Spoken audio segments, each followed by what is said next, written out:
Welcome to Computer Science Basics. Today we are going to talk about machine learning. But before we start, let's talk about what is a machine. A simple machine is a mechanical device that makes our life easier.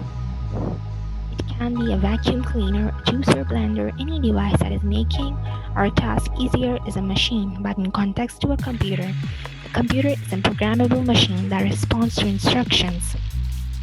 It can take input, process, and produce output on the basis of the input data that we have provided. It can store the data in the memory. It can perform arithmetic operations as addition, subtraction, multiplication, and division. But the question arises, why do we need computers at first place? When we can perform all these mathematical calculations by our own, then why do we need computers to perform these calculations for us? The answer is complex calculations. Complex calculations are not easy for a human mind to solve. In order to solve these complex calculations, your human mind gets stuck. Which direction to choose next? The computer do not get stuck. It is as easy for the computer within seconds. It can perform these calculations in seconds. What is machine learning? Machine learning is making the computer learn. Artificial intelligence, machine intelligence, and computer intelligence is simply making the computer learn.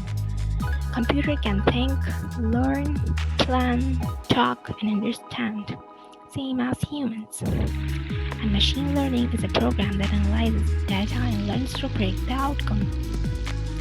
It knows how to make accurate predictions on the basis of the data that we have provided. Let's talk about the main types of machine learning. There are basically two main types of machine learning.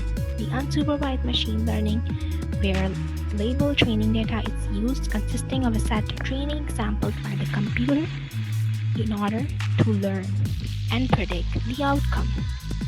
Another type of machine learning is unsupervised learning, where users do not need to supervise the model. Instead, it allows the model to work on its own to discover patterns and information that was previously undetected. It mainly deals with the unlabeled data. We will further talk about the different techniques of supervised machine learning and unsupervised machine learning in our upcoming videos. So stay tuned, and if you like the video, do not forget to hit the like button, share, and subscribe to Computer Science Basics so that you won't miss the upcoming videos. Stay tuned.